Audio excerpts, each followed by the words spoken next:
첫 번째 주일로 너의 빛이 어둠에 떠올라 라는 제목의 말씀으로 은혜를 함께 나누고자 합니다. 하와이의 호놀룰루의 동물원에 있는 이야기입니다. 동물원이 없는 나라는 아마 거의 없을 것입니다. 그런데 하와이의 동물원에는 특별한 일이 있어서 소개를 할까 합니다.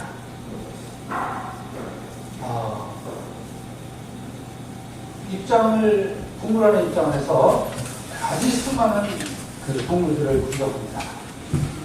여러분 동물원 좋아하시나요? 좋아하세요? 한번 많이 보셔서 별로 수다가 안 나서 별로 재미없었죠? 옛날에 창경원 있을 때는 좀 재미있었는데 그 이후로는 동물원이 너무 많아가지고 가는 데마다 별로 재미가 없으신가 본데요. 동물을 다 구경합니다. 1시간이고 2시간이고 다 구경하고서 맨 마지막으로 나가는 맨 마지막 코스에 가면 이런 동물이 있어요. 앞에 이렇게 써 있습니다. 가장 사나운 짐승. 이렇게 써 있어요. 세상에서 가장 사나운 짐승. 무슨 짐승일까요? 아까 사자 봤는데 사자. 밀림의 왕 사자. 그리고 못지않은 호랑이. 호랑이도 딱 봤는데 세상에 가장 사나운 짐승은 뭘까? 악어인가? 이런 생각을 하면서 그 우리를 들여다보게 됩니다. 여러분 혹시 아세요? 가장 무서운 짐승이 세상에서 사자요? 사람이요? 그 사람이 들어있어요 거기? 그 사람들이 그래서 세상에서 가장 무서운 짐승 이렇게 써 있어가지고서 거기 들여다봅니다. 들여다봤더니 동물은 없어요. 대신에 엄청나게 커다란 거울이 있습니다. 그것도 그냥 거울이 아니라 바라다 보면 확대되는 거 있잖아요. 확대되는 거울이 그 앞에 있습니다. 사람이 들여다보고 기겁을 하는 거야. 움찔합니다. 어휴 깜짝이야. 네, 그렇습니다. 세상에서 가장 사나운 짐승은 다름 아닌 사람이에요. 그것도 저 사람이 아니라 나라는 거예요. 누가 그런 아이디어를 냈는지 정말 기발하다는 생각을 했습니다. 그리고 단순한 동물원이 아니라 정말 사람 자신을, 나 자신을 돌이켜볼 수 있는 정말 놀라운 통찰력을 주는 그런 일이라는 생각이 들었습니다. 오늘 우리는 예수님의 산상수훈의 말씀을 들었습니다. 마태복음 5장 13절에서 16절까지. 산상수훈의 말씀은 사실 우리가 이 두꺼운 성경을 읽을 시간이 없다면, 그럴 자신이 없다면, 그리고 예수님이 도대체 이 땅에 무슨 말씀을 하시려고 이 땅에 오신 건지를 한눈에 알아보고 싶다면 달고 다 집어치우고 마태복음 5장부터 7장까지 산상수훈만 보면 사실은 다 알 수 있습니다. 예수님이 하신 모든 말씀은 핵심은 바로 마태복음 5장부터 7장까지 있는 산상수훈에 다 들어가 있거든요. 그래서 오늘 우리는 이 말씀을 생각하면서 우리 자신이 혹시 세상에서 내가 바로 가장 무서운 짐승이 아닌가 이런 생각을 해보게 됩니다. 자, 이런 얘기가 있죠. 흰 개하고 검은 개 이야기. 제가 한번 한 적이 있었던 것 같아요. 또 앞에 보니까 흰 개가 있고 검은 개가 있습니다. 되게 못생겼죠? 자, 둘이서 싸우면 누가 이길 것 같습니까? 네? 흰 개요? 네. 또 다른 분이요. 어떤 개가 이기겠어요? 검정개. 네. 검정개가 이기게 생겼어요. 그렇죠? 벌써 인상이 아주 사납잖아요. 그렇죠? 그런데 힘센 개가 이겨요. 정답은 힘센 개가 이겨요. 그럼 어떤 개가 힘셀까요? 네? 싸움 잘하는 거. 네. 싸움 어떻게 하면 잘해요? 잘 먹고 기운이 많아요. 싸움 잘하는 거예요. 여러분, 독감 걸려서 다 죽게 된 사람 2방이나 끝날 수 있어요. 네. 그러면 혹시 남편이 죽어라도 밉다. 독감 걸렸을 때 그때가 기회입니다. 아셨죠? 네. 농담입니다. 그럴 때일수록 더 잘해주셔야 돼요. 우리가 개가 아니기 때문에. 우리는 사람이기 때문에. 밥을 많이 주면 기운이 많아지는 거예요. 밥을 많이 주면 돼요. 여러분, 우리 사람 안에는요, 항상 흰 개하고 검은 개가 싸우고 있습니다. 검은 개는 나쁜 마음, 사탄일 거예요. 그렇죠? 흰 개는 착한 마음, 선한 마음, 자선을 베푸는 마음, 누군가를 돕고 싶은 마음, 누군가에게 위로를 주고 싶은 마음, 이런 마음, 천사 같은 마음이겠죠. 이런 마음이 흰 개라고 할 수 있겠죠. 우리 마음속에는 흰 개만 있는 사람은 아무도 없어요. 성인도 항상 성인 안에도 흰 개하고 검은 개는 늘 싸우고 있어요. 그런데 흰 개에게 먹이를 많이 주면 흰 개가 이렇게 커져가지고 또 상대적으로 검은 개는 이렇게 작아가지고 검은 개가 흰 개를 범접을 할 수가 없고 당연히 흰 개가 이겨요. 여러분 안에, 내 안에 흰 개가 이기고 있는지 검은 개가 이기고 있는지 한번 보자. 제가 보니까 오늘 이 주일만큼은 여러분 마음속에 흰 개가 멀뚱하게 이긴 거예요. 그렇죠? 그러니까 오늘 이 자리에 하나님 앞에 예배하러 나오신 거예요. 오늘 검은 개가 이기신 분은 못 나온 분이 있어요. 물론 부득이하게 못 나온 분도 있지만 또 상관이 많은 분들은 검은 개하고 흰 개하고 싸우다가 그만 검은 개에게 져가지고 한 주 빠진다고 뭐 내가 어떻게 되나 이런 생각을 했겠죠. 여러분, 이제 저도 이렇게 성찬예 드릴 시간은 오늘하고 다음 주밖에 없습니다. 네. 앞으로는 여러분 꼭 흰 개가 이기게 하세요. 네, 흰 개가 이겨서 정말 이 성전 차고 넘칠 수 있도록 그렇게 하시길 바라겠습니다. 네, 대답이 괜찮네요. 검은 개가 역시 기운을 좀 쓰나 보네요. 그렇습니다. 네. 검은 개가 이길 때 우리는 세상에서 가장 사나운 짐승이 되는 겁니다. 흰 개가 이길 때 우리는 하나님의 형상대로 창조된 정말 선한 백성이 또 주님의 일꾼이 되는 것이겠죠.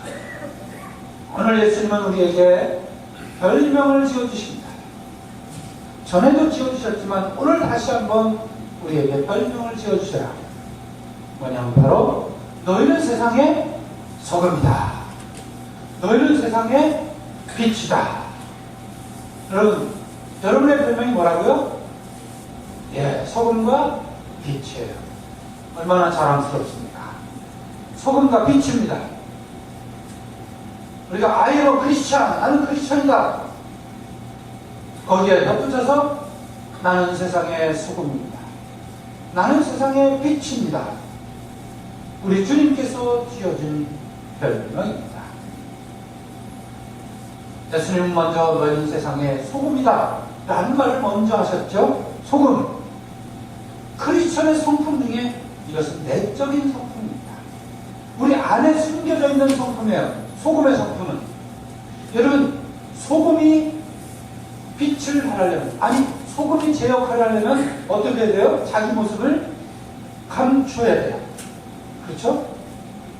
촛불이 자기를 태워야만 빛을 내는 것처럼 소금은 자기를 녹여서 자기의 모양을 없애야만 소금의 맛을 내고, 또 그리고 부패한 것을 방지할 수 있고, 그리고 해독제, 독을 제거할 수 있어요. 정화작용을 할 수 있어요. 이것이 바로 크리스천의 내적인 성품인 것입니다. 자, 그러면 외적인 겉으로 드러나는 것은 어떤 모습일까요? 그건 바로 빛입니다. 오늘 이사야 말씀에 뭐라 그랬죠? 우리가 암송했죠. 자, 뒷부분에 보면 너의 빛이 어둠에 떠오르라 이렇게 했습니다. 너의 빛이 어둠에 떠오르라. 이것이 바로 외적인 모습입니다. 너희 빛이 어둠에 떠올라 너희 어둠이 대낮같이 밝아오리라 이렇게 말씀하셨습니다. 여러분 보십시오. 그런데 여러분 말씀을 읽을 때 항상 그 성경의 말씀은 나하고 관계가 있는지 없는지를 항상 생각을 하시면서 읽으셔야지 말씀이 영향가가 있는 거예요. 여러분 빈 얘기했어요. 오늘 예수님도 빈 얘기했고, 오늘 하나님께서 이사야 선지자를 통해서 빈 얘기를 하셨어요. 여러분 빛은요 우리가 관여하지 않아도 맨날 어두워졌다가 또 빛이 비쳤다가 어두워졌다 비쳤다. 여러분 이것은 어김없이 계속돼요. 여러분이 어둠을 막을 수 있을 것 같지만 어둠을 막을 수 없고, 빛이 떠오르는 것을 막을 수 있을 것 같지만 빛을 막을 방법은 없어요. 그럼 이게 뭔 얘기입니까? 중요한 것은요 내 얘기예요. 내 얘기. 오늘 하나님은 우리에게, 예수님은 우리에게 내 얘기를 하는 거예요. 네 생각을 해보라는 거예요. 네 생각. 그래서 뭐라 그러냐면, 자, 너의 빛이, 그렇죠? 어둠 속에 떠올라 이렇게 말씀하셨어요. 예수님도 오늘 끝에 뭐라고 말씀하셨죠? 너희가 빛을 받으면 착한 행실을 보고 사람들이 나를 믿게 될 것이다 이렇게 말씀하셨어요. 그러니까 중요한 것은 여러분 요새 얘기하는 건 너의 빛이에요. 자, 우리가 받아들일 때는 예수님이 하나님이 이렇게 말씀하셨으니까 우리는 어떻게 받아들여야 되죠? 나의 빛이에요. 나의 빛. 여러분 나의 빛이 있느냐는 겁니다. 내 안에 정말 나의 빛이 비추고 있느냐는 겁니다. 다시 말하면 흰개가 힘이 세져서 빛을 발하고 있느냐는 겁니다. 여러분 우리가 그 동물원에 거울을 들여다보는데, 여러분 그 거울을 들여다보면 내가 비춰요. 여러분 얼마나 기발합니까? 여러분 집에 가보면 다 거울 없는 집 없어요. 그렇죠? 근데 집에서 거울에 비춰볼 때 거울에서 여러분 꽃단장을 하고 들여다봅니다. 야, 내가 이 세상에서 가장 싸나운 짐승이야. 이렇게 생각하면서 거울 보시는 분이 있습니까? 없죠? 그런 사람 없습니다.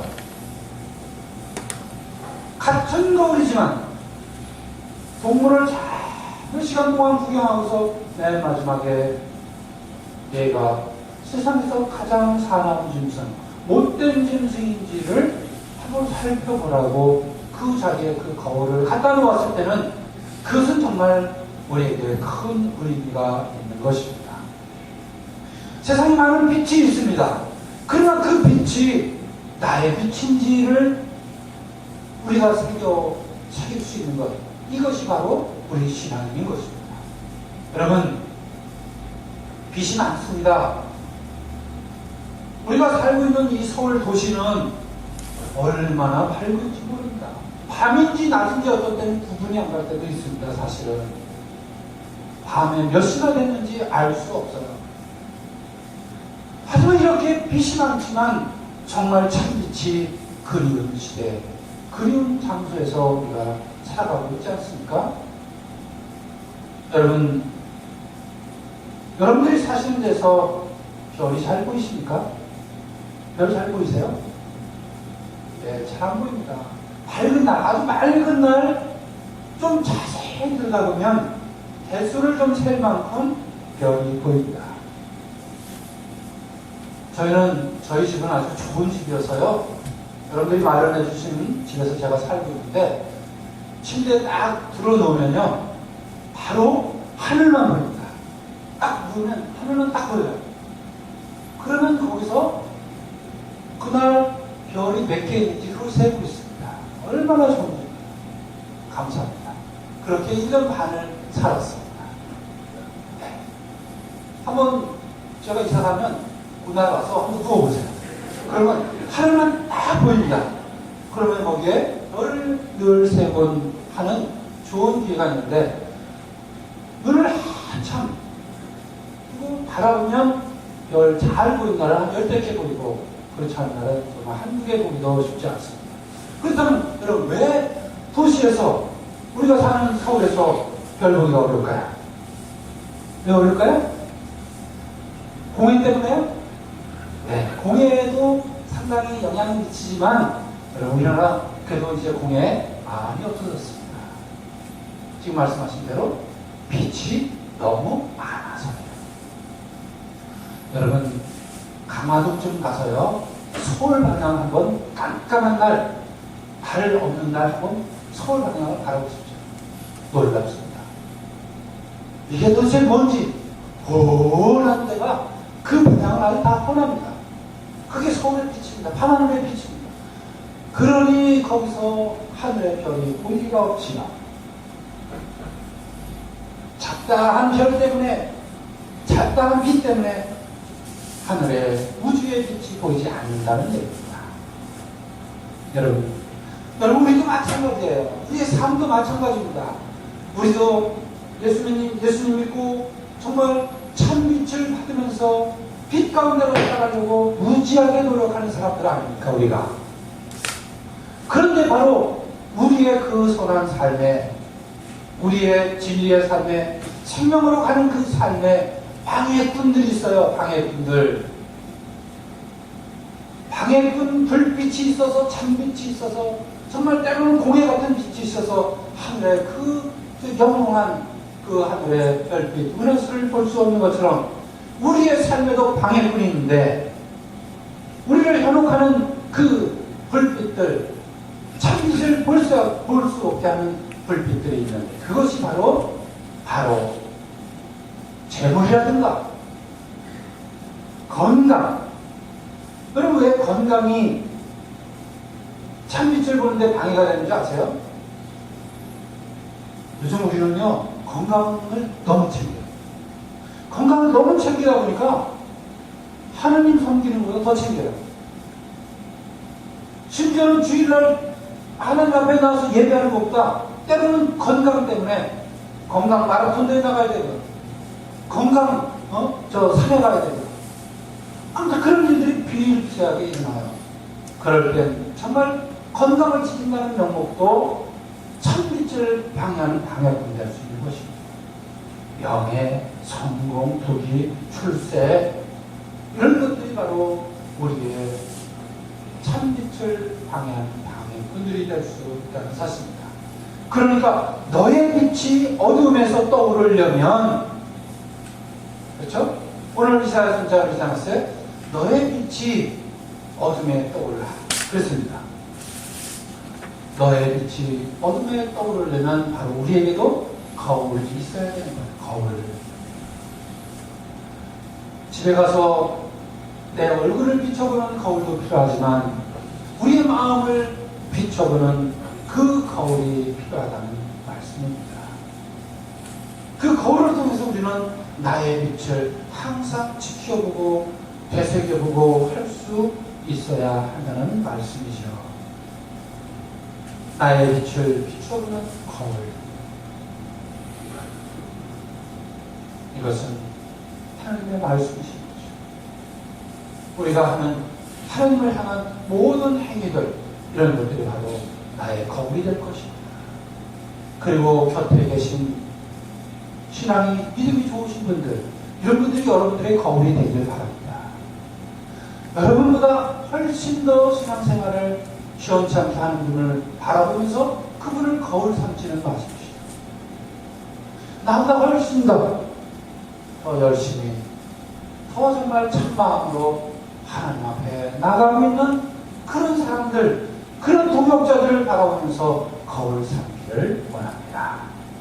그리고 내가 그 거울이 될 수 있게 되기를 원합니다.